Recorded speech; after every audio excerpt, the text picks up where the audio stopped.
Sebelum memulai presentasi pada pagi hari ini, alangkah baiknya kita berdoa menurut agama dan kepercayaan masing-masing. Berdoa dipersilahkan. Selesai.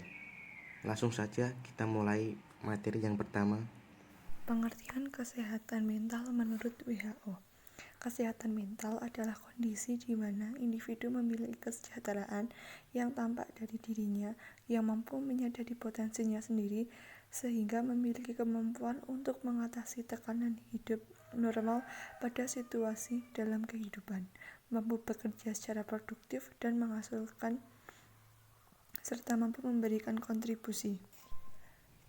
Kesehatan mental pada anak dan remaja dipengaruhi oleh dua faktor, yaitu risk factor yang menimbulkan kerentanan pada anak dan protective factor yang menimbulkan kekuatan pada anak. Selain itu, dua kemampuan dasar yang diperlukan dalam berkembang pada anak dan remaja yaitu ada discriminating power dan attachment bonding, di mana discriminating power itu merupakan kemampuan untuk membedakan. Kemampuan membedakan berkaitan dengan kemampuan dalam perkembangan kognitif, sedangkan attachment bonding yaitu kemampuan yang berhubungan dengan hubungan anak kepada orang tuanya, di mana hubungan anak dengan orang tuanya menjadi dasar bagi perkembangan sosial dan afeksi anak. Ya, baik, selanjutnya adalah kesehatan mental pada anak dan remaja. Itu juga melibatkan berbagai seperti yang pertama, proses biologis. Proses biologis pada anak melibatkan terjadinya perubahan fisik pada tubuh anak.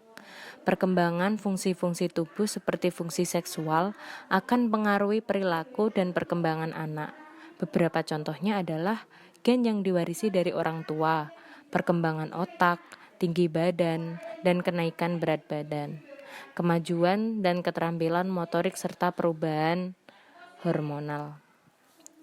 Yang kedua adalah proses kognitif. Proses kognitif melibatkan perubahan dalam cara berpikir individu dan kecerdasan seseorang.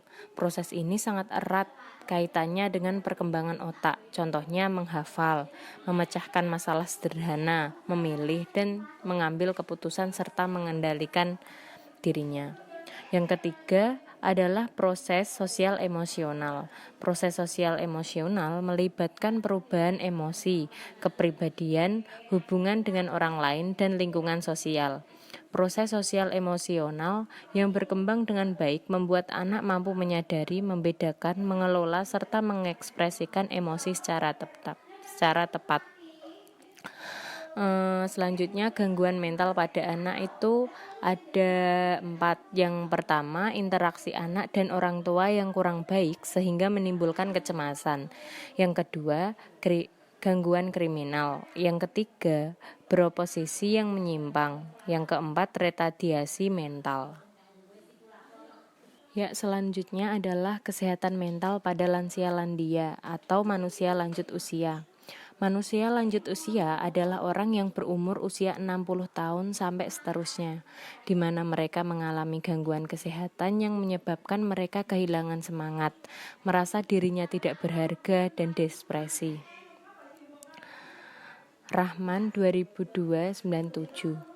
Di dalam gerontologi atau ilmu yang mempelajari lanjut usia dibagi menjadi 2 golongan, yaitu 1. Young old di kisaran usia 60 tahun sampai 74 tahun. Yang kedua, 2 old usia kisaran 75 tahun ke atas. Sedangkan dari sisi kesehatan dibagi menjadi 2, yaitu well old, mereka yang sehat dan tidak sakit apa-apa, dan juga sick old, mereka yang menderita dan membutuhkan pertolongan. Oke, kemudian slide selanjutnya yaitu permasalahan lanjut usia. Yang pertama itu ada permasalahan agama pada lanjut usia, antara lain yang pertama ada masalah ketidakpahaman mengenai ajaran agama. Artinya seseorang atau sekelompok individu melakukan suatu tindakan atau perbuatan yang disadari atau tidak, merugikan dirinya sendiri atau orang lain karena tidak memahami secara penuh ajaran agama. Yang kedua, masalah pelaksanaan ajaran agama, yang berarti para lanjut usia tidak mampu menjalankan ajaran sebagaimana mestinya karena berbagai sebab. Nah, selanjutnya ada masalah psikologis pada lanjut usia.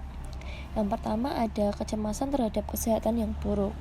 Masalah ini adalah bahwa mereka selalu tidak merasa sehat dan kurang baik. Mereka selalu khawatir dengan sakitnya dan orang tidak bisa mengukur tingkat rasa sakit karena rasa sakit selalu bersifat pribadi dan tidak ada kata untuk menggambarkannya. Yang kedua ada ketakutan terhadap kematian. Hal yang paling menyedihkan adalah saat-saat mendekati ajalnya. Mereka merasa belum mempunyai bekal di akhirat dan selalu dibayangi waktu kematiannya sudah dekat. Yang ketiga ada kecemasan terhadap kehilangan teman-teman. Mereka takut ditinggalkan teman-teman karena merasa kesepian, sebab teman-teman mereka biasa memberikan kata-kata penghiburan dan lelucon yang siap membantu dalam suka maupun duka. Kemudian ada kondisi mental. Secara psikologis, umumnya pada masa lanjut usia terdapat penurunan baik secara kognitif maupun psikomotorik. Fungsi kognitif melalui proses belajar, pemahaman, pengertian, tindakan-tindakan, dan lain-lainnya menurun sehingga perilaku cenderung lebih lambat. Lanjut usia yang menderita demensia atau pikun, perubahan dan penurunan fungsi kognitifnya akan lebih jelas. Sedangkan penurunan fungsi psikomotorik meliputi dorongan, kehendak, atau bertindak pada umumnya mulai melambat sehingga reaksi dan koordinasinya juga menjadi lambat. Kesimpulan dari materi tersebut yaitu kesehatan mental pada prinsipnya berlaku bagi semua usia. Anak, remaja, bahkan dewasa dan lansia membutuhkan kesehatan mental sesuai perkembangannya. Kesehatan mental pada anak berfungsi mengembangkan potensi dan sekaligus mencegah gangguan mental. Sedangkan kesehatan mental bagi orang dewasa dan lansia bertujuan untuk promosi kesehatan mental yang dibutuhkan sekaligus mempertahankan kemampuan yang dimiliki. Terima kasih. Selanjutnya kami buka sesi pertanyaan. Terima kasih atas perhatiannya. Apabila dalam penyampaian materi kurang jelas dan tutur kata yang kurang berkenan di hati, kami mohon maaf sebesar-besarnya. Wabillahi taufiq wal hidayah. Wassalamualaikum warahmatullahi wabarakatuh.